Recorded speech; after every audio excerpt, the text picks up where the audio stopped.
Boa tarde a todos e a todas. Pedir aqui a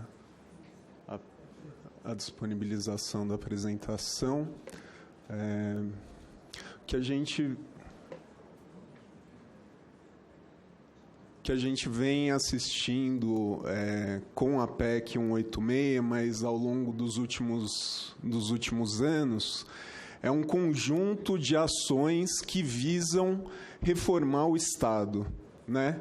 E elas, em geral, são baseadas em mitos que têm gerado miséria e desigualdade.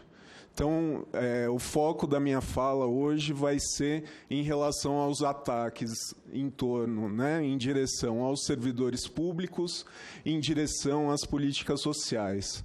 Esse conjunto de medidas que já foi citado anteriormente, que começa com a Emenda Constitucional 95, passa pela reforma trabalhista, passa pela reforma previdenciária e continua com a PEC 186, com a PEC 188, com a PEC da reforma administrativa, que ainda não foi encaminhada, ela vem junto com o ataque aos servidores públicos, né? Então, é colocado claramente os servidores públicos como vilões. Existe a proposta na 186 de 25% de corte nas políticas sociais. Existe a proposta do fim da estabilidade. Isso vem junto com a medida provisória da contratação provisória, da contratação temporária, e, junto com isso, o que a gente observa são já os efeitos da Emenda Constitucional 95.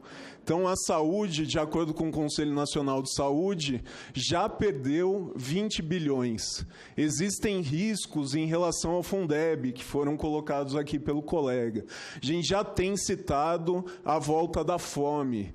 Tem 1 milhão de pessoas na fila do Bolsa Família. E isso deveria preocupar a Comissão de Constituição e Justiça, porque vai no sentido contrário aos objetivos fundamentais da República, de erradicar a pobreza e a marginalização e reduzir as desigualdades sociais. Isso deve ser feito, deve ser perseguido, como está indicado pelo artigo 6º, por meio dos direitos sociais de saúde, educação, alimentação, trabalho, moradia, transporte, lazer, segurança, previdência social e etc. Então, a gente está atuando no sentido contrário dos objetivos fundamentais da República. A gente está trabalhando, desde a Emenda Constitucional 95, com essa reforma do Estado, que é um estado de espírito. Então, quando atrasa a concessão de benefícios do Bolsa Família, não tem nenhuma lei, não tem nenhuma emenda constitucional que indicou isso. Quando a fila do INSS também atinge mais de 1 milhão de pessoas, isso tudo está acontecendo por meio de medidas administrativas do governo. Outras medidas legais estão sendo encaminhadas nesse sentido, tanto no sentido de ataque aos direitos sociais, quanto no sentido de precarização do funcionalismo público. Também têm sido adotadas medidas administrativas e legais, além das medidas constitucionais. Bom, em relação aos servidores públicos, que são aqueles que garantem as políticas públicas e os direitos sociais, o que vem circulando é fim da estabilidade, fim dos concursos públicos, precarização com contratos temporários, fim das progressões, redução de salários. Isso baseado no mito do Estado inchado, que já foi colocado aqui pelo colega anterior. A gente está com a mesma quantidade de servidores que a gente tinha em 1991. Aqui, a questão lá da comparação do percentual de servidores em relação a outros países. Então, isso é um mito que está sendo utilizado para enganar a opinião pública. Quais vão ser os impactos no serviço público se a gente inviabilizar os servidores públicos? os órgãos públicos vão virar cabide de emprego, vamos ter mais apadrinhamento, menos qualidade na seleção, descontinuidade. Então, o ideal é que saiam todos os trabalhadores quando muda um gestor e aí se reinvente a roda. Isso é desperdício de dinheiro, alta rotatividade, perda da memória institucional, desperdício dos recursos públicos, compromisso com gestores e não com a missão do órgão, políticas de governo e não de Estado. Isso é perda de efetividade, de eficácia e de eficiência.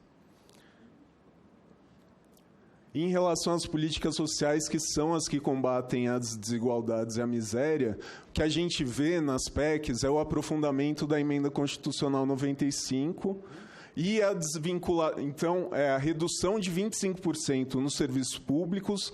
Então, 25% menos médicos trabalhando, menos enfermeiros trabalhando, menos professores trabalhando, é desvincular os mínimos constitucionais de educação e saúde e o impacto que isso pode ter. Então, é isso que está sendo proposto nesse grande plano que é a PEC 186, é parte dele.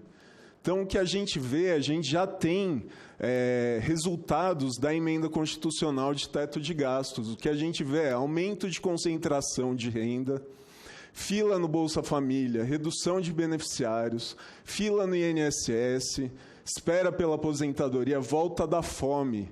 O Nordeste não tendo nenhuma Bolsa Família sendo concedida. Então, a gente já vê o impacto na vida das pessoas. Na saúde, que está aqui meu colega Vanderlei, a gente tem um estudo que estima 27 mil mortes evitáveis até 2030, só com a emenda constitucional de teto de gastos. A gente teve o aumento da mortalidade infantil depois de décadas de redução. E a gente já tem a perda de 20 bilhões de reais na saúde. Bom, o mito de que o Estado resolve tudo. Aí a gente tem um exemplo muito recente do coronavírus. O que tem acontecido com o coronavírus nos Estados Unidos? Que é o sonho dos liberais. O país não tem sistema universal de saúde, cada um que se vire para pagar o que precisa em relação à sua saúde, né? Os Estados Unidos recomendam: façam os testes e, em caso positivo, fiquem em casa. Cada teste custa $250. Se o trabalhador norte-americano, estadunidense, decidir ficar em casa, ele pode ser despedido. O que isso impacta em termos de espalhar essa doença? Então, a gente tem países que, por conta do sistema de saúde, a doença está sendo subnotificada e está sendo espalhada. E aí é isso que está sendo defendido, que a gente desmonte ainda mais o Sistema Único de Saúde, que já é subfinanciado desde a sua criação, né, Vanderlei? Então, o SUS, subfinanciado e sucateado. Decodificação do DNA foi feita por equipe de servidores públicos, não foi feita por nenhum laboratório privado. Realizada em 48 horas, quando a média mundial é de 2 semanas. O sistema organizado, ele garante a integração das informações. Então, a gente tem informações confiáveis dia a dia do que vem acontecendo na ponta. Todos têm garantia de orientação sobre o que fazer e como ser isolado. Então, tem uma paciente que está ali no agarrão. E o caso de Brasília, né, que a paciente foi identificada numa clínica chique e a clínica pediu ajuda e encaminhou para o hospital público, né? Então, há o mito de que só mais uma reforma para resolver o problema do crescimento econômico e do desemprego, né? Em 2016, a PEC do teto vai salvar o Brasil até o final do governo, Temer falava. 2016 ainda, quero combater certa tese que dizem que, ao pensar em reforma trabalhista, estamos querendo eliminar direitos. Pelo contrário, o que queremos é manter empregos. E manter emprego é manter a arrecadação que emprego dá ao poder público. 2017, sem a reforma da Previdência, não teremos crescimento econômico. Não haverá criação de novos empregos para tantos milhões de desempregados. 2018, Não basta ter direito, tem que ter emprego, sobre a reforma trabalhista. Paulo Guedes compara funcionário público a parasita ao defender a reforma administrativa, a máquina pública está quebrada. E o que a gente vê na defesa de cada uma dessas reformas a gente vai gerar crescimento e emprego. Outro mito, né? 4 anos depois, PIB cresceu 1,1 em 2019, 1,3 em 2018, 1,3 em 2017. Estamos com um PIB equivalente ao que a gente tinha em 2013. Desemprego, 11,6 milhões de desempregados, 41% na taxa de informalidade. Então, 4 anos de reformas não conseguiram entregar esse crescimento, esse emprego, mas conseguiram entregar sofrimento, conseguiram entregar morte, conseguiram entregar miséria e desigualdade social. Uma nova crise se aproxima, né? Então, ontem a gente teve aí a Bolsa enlouquecida, queda vertiginosa no preço do petróleo. Isso provavelmente vai implicar maior procura por serviços públicos e políticas sociais e a economia desaquecida necessitando de estímulo pela demanda estatal. Vamos insistir no remédio que não está funcionando? E aí termino com uma frase que a definição de insanidade é fazer a mesma coisa repetidamente, esperar resultados diferentes, que é mito que ela seja do Einstein, ninguém sabe quem que fez. Então é isso, o Plano Menos Brasil vai piorar, é a campanha que está sendo desenvolvida. Muito obrigado.